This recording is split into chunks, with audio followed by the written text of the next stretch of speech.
We don't want them to do mail-in ballots because it's going to lead to total election fraud. So we don't want them to do mail-in ballots. We don't want anyone to do mail-in ballots.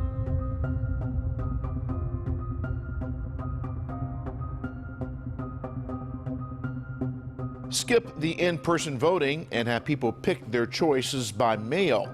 That's the new recommendations from Maryland's election leaders for the state's presidential primary. The April 28th primary was delayed to June 2nd, but now the State Board of Elections says more needs to be done to protect voters and poll workers. Georgia Secretary of State Brad Raffensperger announced the state will mail absentee ballot request forms to every Georgia voter, almost 7 million people. It's an effort to ensure that Georgians can vote without any fear of coming into contact with someone who has COVID-19. The Republican National Committee is suing Governor Gavin Newsom to stop the state of California from mailing absentee ballots to all active and inactive voters ahead of November's election. This after the governor said that the state would move to encourage mail-in voting as a result of COVID-19. There's a reason for it, that's okay. If there's a reason, but if there's not, we don't want to take any chances with fraud in our elections. I think they want to set up a system that makes it easier to steal elections. We're going to start mailing inactive voters, people who died or moved away, ballots.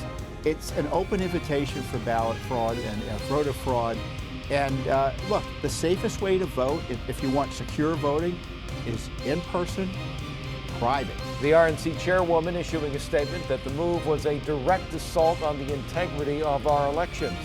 They argue that Newsom's order will lead to fraud. It's not the first thing on everyone's minds right now, but we have to, a few of us, have to start thinking the long haul for our very democracy. Senator Amy Klobuchar, along with Senator Ron Wyden, are hoping to retool the voting process by allowing no excuse needed absentee vote by mail in all 50 states. Democrats want states to expand early absentee and mail-in voting.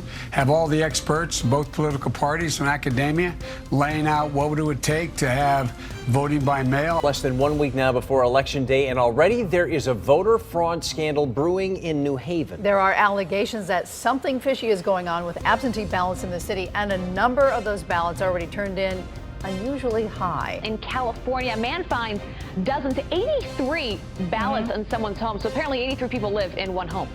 Yeah, well, Jerry Mosner, he was out gardening his house. He has an elderly neighbor who lives in a small little home. Noticed that she had a lot of mail that day, so went to pick it up. Found 83 ballots. Unreal. Bombshell development in North Carolina tonight.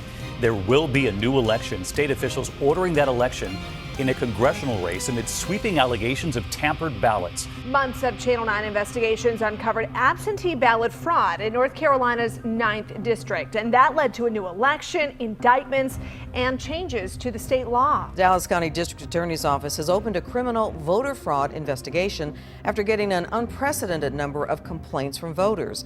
Voters complain they got mail-in ballots even though they had not requested them. Cohn received this in the mail at his Washington home a few weeks ago. I was like, hey, wait a second, I shouldn't be getting this. Cohn tells us he used to live in the Dalles, but he moved away years ago, something he's tried relaying to Wasco County. Please take me off your list. I registered to vote here in Washington, and I have been voting here in Washington for the last however many years. All states should allow Americans to vote by mail.